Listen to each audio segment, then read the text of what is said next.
Discovery's 4 computers now have primary control of critical vehicle functions.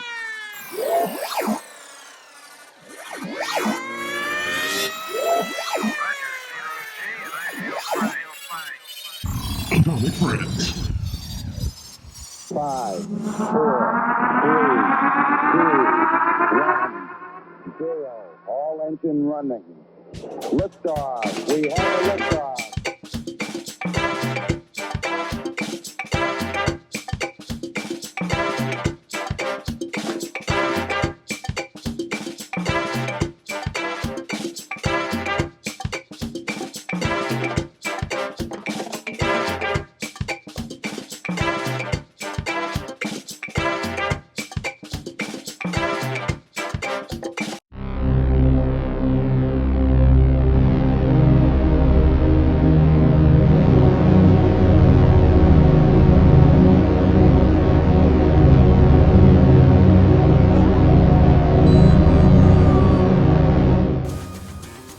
Hello, everyone. Hello, my name is El Osimo. How's it going? Welcome to the Atomic Friends Late to the Game Review Show. My friends and I will review on the program here a game, and we will talk about our opinions on different aspects of that game. And we are going to be reviewing Days Gone, which originally debuted on the PlayStation as a Sony exclusive back in 2019. It was developed by Bend Studio and published through Sony Entertainment. Days Gone later made its way to the PC platform early last year, early 2021. I had been interested in the game for a while when it was still on as a PlayStation exclusive. And I was kind of dissuaded by the mediocre reviews that I'd come across, and very lackluster.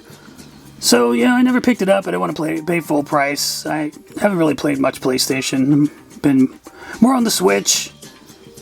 Play a lot of Steam games on the PC, and yeah, picked it up at a fall sale. It was about half price, maybe a little less.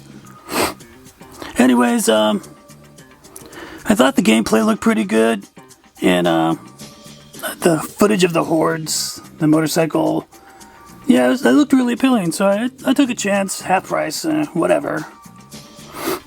And the story seemed fairly palatable as far as your average zombie apocalypse game goes, and I've certainly seen worse and thinner plots here, there, and everywhere, including on major television. But yeah, we'll go through some game footage and talk about the game. Thank you for coming. At the beginning of the game, your character feels extremely underpowered, and the character themselves even states that they need to get into shape. I thought that was a pretty clever little touch by the developers. I also found that it took a few hours to grasp the melee mechanics well enough not to get killed when fighting more than two freakers at once. And as an aside, the weapons, melee, ranged or otherwise, they're just completely underpowered, just like your character. They're complete garbage unless you bang out a headshot, and if you're not using a suppressor, you're kind of just barking up the wrong tree looking for trouble. Here on the screen here, I'm coming up on a gang here, and you know, the crossbow was my only saving grace. Gave me some element of stealth, not needing to have a suppressor. Obviously, it's not a firearm, but yeah, I found myself getting overwhelmed really quickly when fighting more than two people, more than one melee character at once. It's pretty easy to get overwhelmed here. You know, I'll be the first to admit that I'm not much of a stealth player in really any game. Just not my cup of tea. I'm a guns a-blazing kind of guy, and yeah, here I'm just getting handled. I'm barely hanging on. And then, yeah, I'm overwhelmed. And this is just kind of early game. It really adds to the tension. There, yep. Just threw a grenade in my lap or whatever that was, and I'm done. So yeah, coming into this, you know, it's been a while since I've played any sort of racing game, motorcycle game. I hadn't played GTA in a while. I'm sure that really helped. But yeah, I was complete bollocks on the bike until I really had a chance to open it up and tool around. Very overwhelming. There's definitely a learning curve in this game if you haven't played anything like it in a while. I've been really kind of diving into RPGs, JRPGs, a totally different cup of tea. Yeah, gave the guy a little side swipe there, then, oh, here we go. Something you'll kind of run across quite often. And actually, I thought this was a pretty cool piece of the mechanics of the game. You get unhorsed, unmanned here. Yeah, and I'm just finding myself 4. You know, 3's a crowd, right? Well, how about 4? And yeah, this is a nice little melee battle. Watching me get tossed around like a rag doll by these guys. This is pretty fun, though. I'm really hurting already. I'm really hurting already. I don't know how I'm not dead. Yeah, it's just really easy to get overwhelmed by the freakers and even the wildlife, wolves, and heaven forbid you run into a bear kind of early in the game, which is not too common, but definitely wolves. And you use a firearm, you're asking for more people to show up and give you the old business here. So yeah, I tried to keep it to the melee. The crossbow's kind of useless at this range. It's more of a mid-range sort of weapon there. Oh, and see, you're already attracted to something with all the to-do. You wanted to get a piece of the action, it looks like. Yeah, I really love that about this game. And later on, when you get closer to the hordes, which they're always actually present at all times, but as you move around the world, you'll see that there's quite a few hordes, and you start shooting, you rev that bike at the wrong time. If the animals or the freakers start screaming, they'll bring the horde down on you, and I love that stuff. It really builds the tension. It really got my heart pumping on this, playing this late at night with the lights out. This is a real cool game, and I played most of it with a nice set of Bluetooth headsets, and you get kind of that surround thing going on. Yeah, nice tension. You can hear the freakers in the background, especially in the rain. Things are kind of muffled. Yeah, they really went to town on this game. This is definitely one of my favorite games in a while. There's just so much tension building. You're alone the whole time, which, that kind of slog at first. Having the light on blinds them, but at the same time kind of attracts other things. They really built a nice world here. I got into this after all the patches, and I'll get into that in a little bit. So yeah, the bike is definitely one of the main characters in this story. It's kind of like the horse on Red Dead Redemption, except maybe even more vital. Losing your horse on Red Dead, it's definitely an inconvenience, but it won't necessarily get you killed. In this game, you're slogging it around on foot. You're in deep doo-doo, as they say. Yeah, you're just a sitting duck without it, and it's also as underpowered when you start out, but once you get to modding it, the thing's really fun. You can hit the NOS, which is really cool. And when you get into, I don't think I have any footage of it, but when you get into finding people on the bike, yeah, well, I was trying it there, and once again, knocked off my ride. And this shows kind of a little, I don't know if I'd call this is more of a swarm than a horde. But there's areas on the map that are infested, especially early in the game. You got to do a lot of clearing out, and that building behind those guys is cleared. Yeah, see, I got better weapons. I'm past the 10-hour mark here, and I found myself getting more comfortable, especially with the guns. I can open it up. I have enough ammo now that someone shows up, I can just, I'll just let them have it. Anything aside from a horde, for that matter. But yeah, easy to get in trouble, but later in the game, you get camp credits. You can kind of buy your way out of trouble by buying more ammo at any time. Yeah, see, I'm just giving it to him, and I've already cleared this out. And had this been earlier in the game, like the previous footage, I'd be done. So yeah, let's talk about the story a little bit. It's a pretty good slow build. The exposition is fairly well timed out. Decently paced. I found that the flashbacks were pretty well done. They served up a large amount of the aforementioned exposition. Here's a flashback here where you get to see some of Deacon's backstory, which is pretty much all the flashbacks. Him and his wife, who is kind of the catalyst to who he becomes, and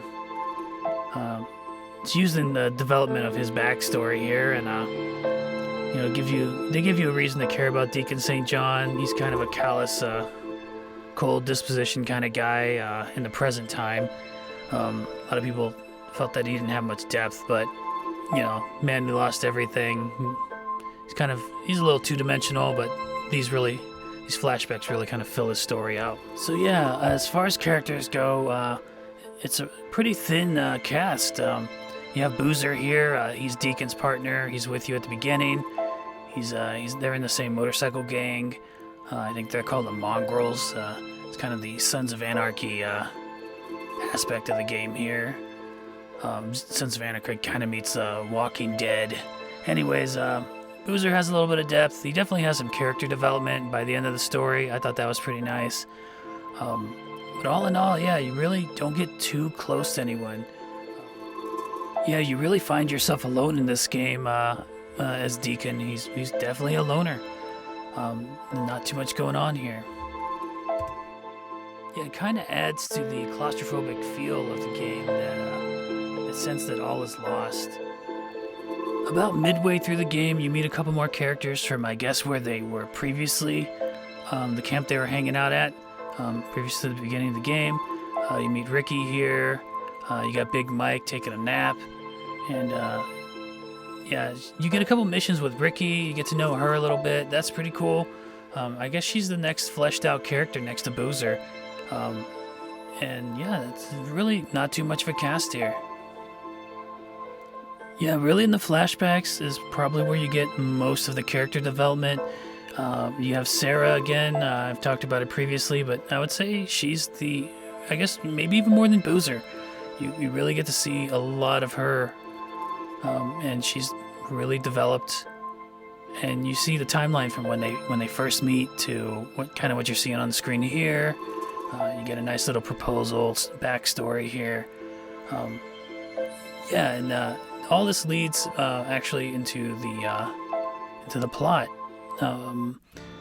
where I guess I don't want to give too much away, but she works at a laboratory that works for it's almost like the FEMA of the game. I can't remember their name off the top of my head, but you go to their checkpoints and you gotta turn the gas on and the generator, and usually attracts freakers.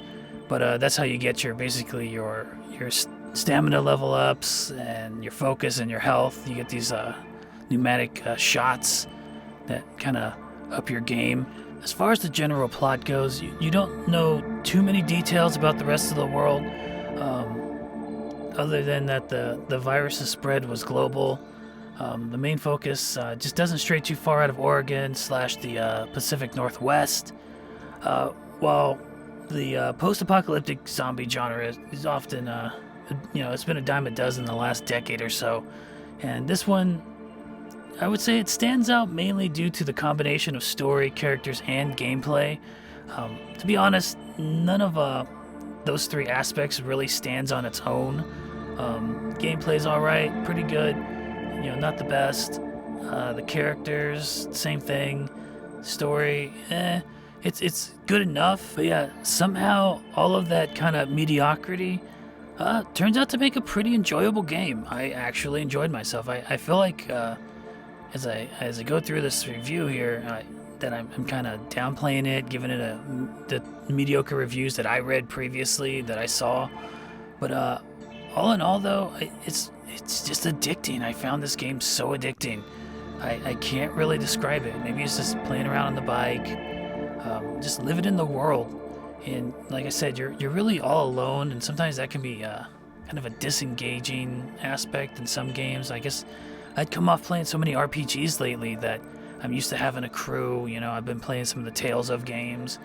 There's always at least 2 other people in your party. So I was used to that, like, camaraderie or whatever. So, being in this world all alone, it very much felt like I was alone. But eventually it kind of got me engaged into the world. And that was very enjoyable. It really added to all the elements of this game. and the gameplay was just a lot of fun. I felt the voice acting was also really good, especially with Deacon St. John. Sam Witwer, he was made for this role.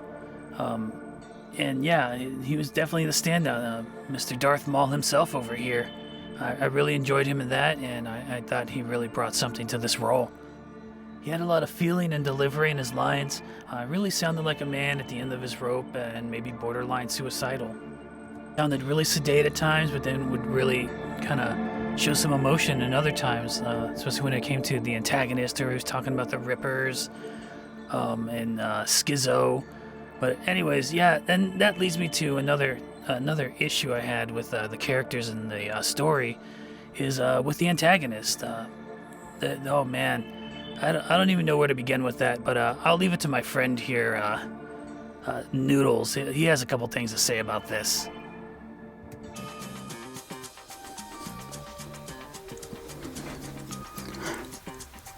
Whoa, hello everybody. Whoa. I'm Noodles. Hello. My first time here. And, what is this? What is this thing? Oh, it's the mic. Okay. Yeah, anyways. But let's talk about the antagonist. They're terrible. You have Carlos. I can't remember what his real name was. Doesn't matter. There's all this build-up to this antagonist, the leader of the Rippers, who kind of start everything off at the beginning of the game. And about midway through the game, he's just squashed like a jobber in a 90s Goldberg match. I mean, what the hell was that all about? Just saying, did the guy even need a backstory if we're going to do him like that? That was just all I wanted to say about that. I thought the antagonists were weak unless you count the Hordes and the Freakers. They're the true antagonists, I guess. Oh yeah, and there's also that Scuzzbucket Schizo. I mean, I guess he had decent development, or if you want to call it that. He's well, I guess he was not a one-dimensional character. He wasn't a straight line or anything. But he was definitely two-dimensional. He's your typical little Midwest banger or whatever he was supposed to be. Yeah, he was a scumbag. But really, he was kind of weak. The leader of the militia, can't even remember that guy's name. Yeah, also two-dimensional. Yeah, it was pretty bad. There's a lot of two-dimensionality with the monsters there, the antagonist. Yeah, I had some frame rate drops here and there on the game. Admittedly, I had to turn down to about medium range settings, turn the shadows off.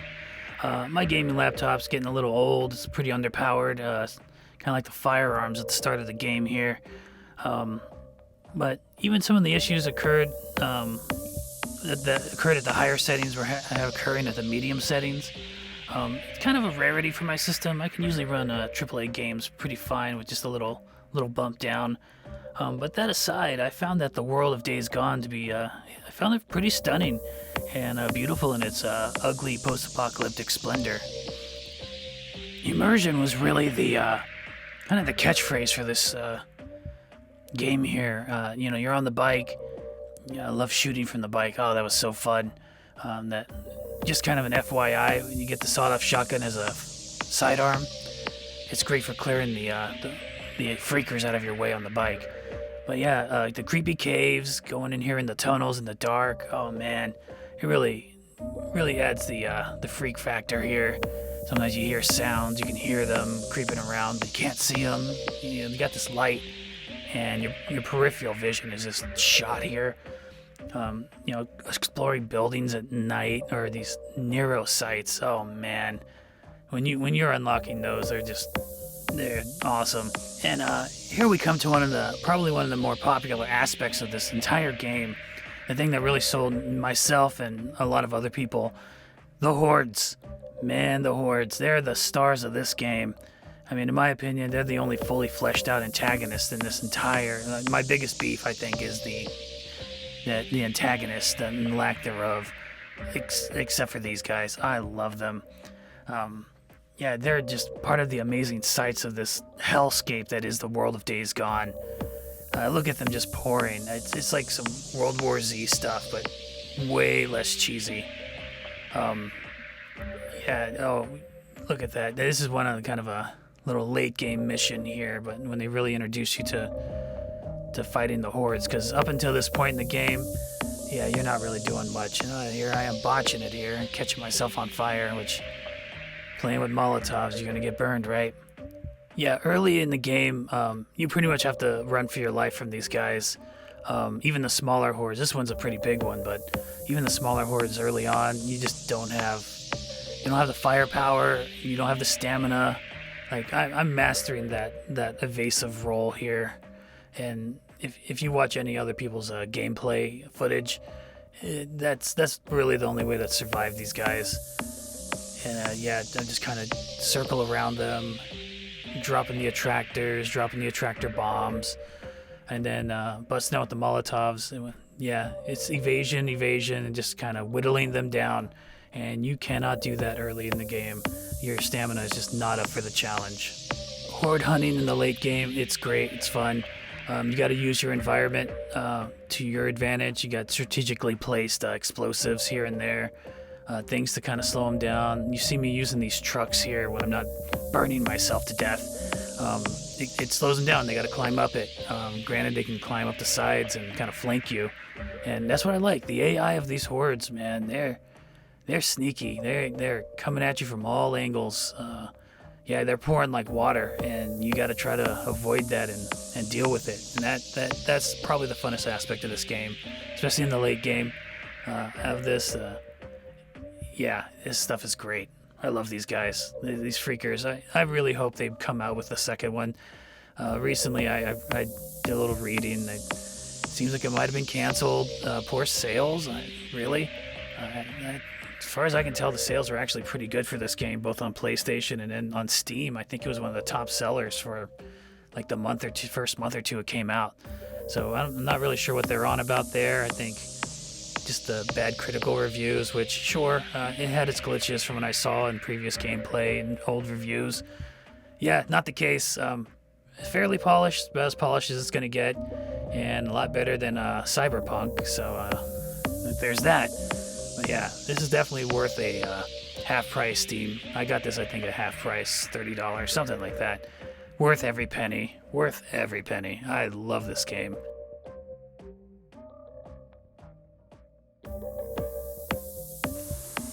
Hello.